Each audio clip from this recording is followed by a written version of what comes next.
Welcome to our second quarter 2023 market review. We're midway through the year now in 2023, and risk-based markets continue to move forward. We saw U.S. equity markets posting a very healthy 8.4% over the quarter, bringing year-to-date the U.S. equity market up to over 16%. So very impressive in the U.S. equity markets. A lot of that is due to moderating inflation that we saw really peak last June and since slowly coming down. So certainly everyone looking at the inflation numbers, anticipating what the Fed is going to do, believe that will now be coming to an end, or there is an end in sight. So that has helped the markets.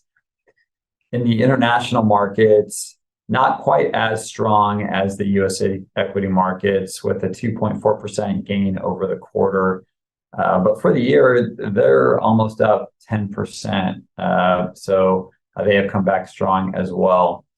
Certainly in fixed income, that has been somewhat of a mixed bag.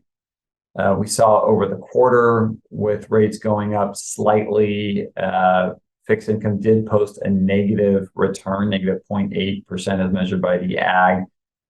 So for the year to date, they're up slightly at 2.1%. And I think we're going to see some volatility there as investors look forward to determine what the Fed is going to do and if rates are going to move much higher or not. Remember, as rates move higher, that impacts returns negatively.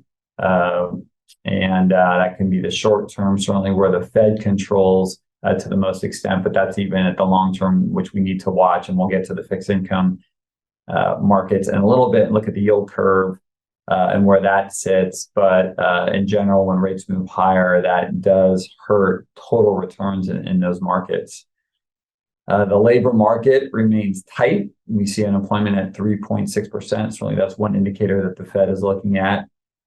And then when you look at the quarter and when you look at what is driving these returns, we'll finish up with our chart of the quarter, and which looks at the concentration of returns, but it's large cap growth stocks that have really propelled the markets. We saw that with earlier as they propelled the markets higher around COVID and out of COVID, and certainly they were one of the reasons that markets dropped. Was their performance. And when you think about large cap growth, think about those FANG stocks. So Facebook, Apple, Alphabet, Google, and again, that's sort of the group here that's been propelling stocks higher, at least over this year. And we'll get to that in a little bit.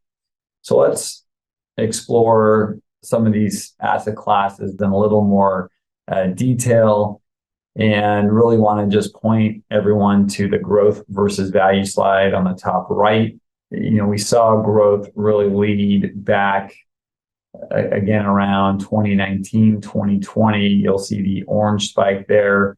And value took over more recently, but now it looks like we're moving out of that value cycle and back into growth. And that's because, again, a lot of the FANG stocks, and they're all represented in that Russell 1000 growth index, which for the quarter was the best performing asset class in the U.S. equity market at 12.8%. Value, small value, was the worst at 3.2%. If you look at the lower bar chart and chart representing the sectors, information technology led. Again, that's a big component in large cap growth. And you'll see that information technology was up 16.9%. So some of those more inflation centric stocks lagging over the quarter. And you'll see the bottom two, energy and utilities, posting negative returns. That's U.S. equity. Let's move to international equities. And what's going on in the international markets, a little different than what we're seeing in the U.S. equity markets. We saw for the quarter that the large value portion of the international markets driving those markets, not by a lot. There's not a huge differential. Large value international stocks were up 3.9 versus 3.2 for large growth international stocks. So not a big disparity there. You'll see if we look at emerging versus developed on the top right-hand chart, developed still continues to outperform emerging market stocks. Emerging market stocks probably more interest rate sensitive and have been hurt really by this rise in interest rates that we're seeing. And so certainly that's where I believe the developed markets have been doing better, and some of the reasons why they're doing better than the emerging markets that really over the last quarter have been flat, and year to date only at really half of what the developed markets have been up at.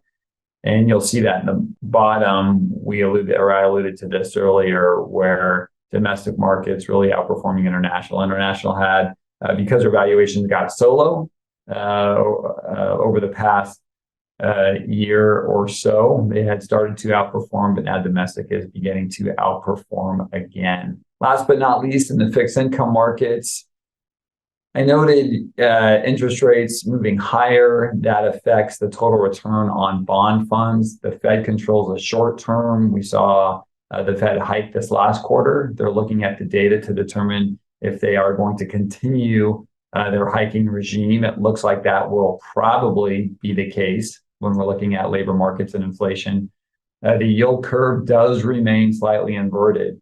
Certainly a lot of conversations around whether that portends an upcoming recession or not.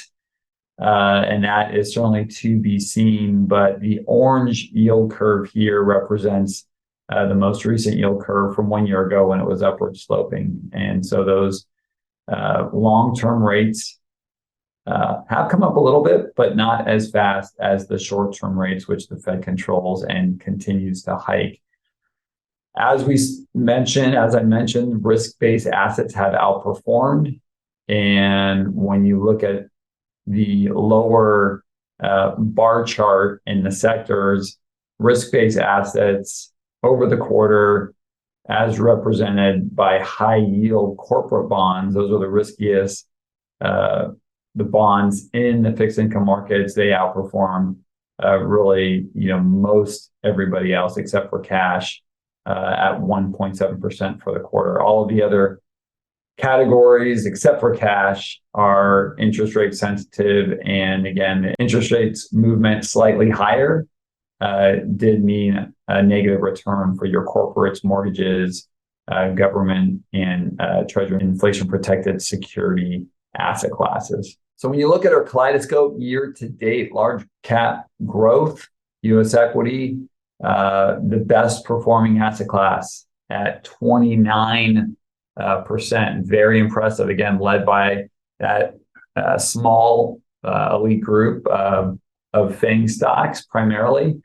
Done very well. Commodities, the worst performing asset class at 7.79%. So great chart to share with clients why you really need to be diversified across this asset class, because from year to year, as you can see this kaleidoscope change, really the leadership changes. And let's look at the concentration. And in our chart of the quarter, I've noted this a couple of times, the large cap growth stocks propelling the markets. We saw that asset class is the best performer in our kaleidoscope. And a lot of it's been because of those FANG stocks I mentioned earlier. This looks at the S&P 500. And when you look at the concentration in this, it's pretty impressive. The top 10 stocks in the S&P account for now roughly 30% of that index. And in fact, they're driving much of the S&P's performance year to date. And this chart, if you look at that green bar, that's the top 10 stocks.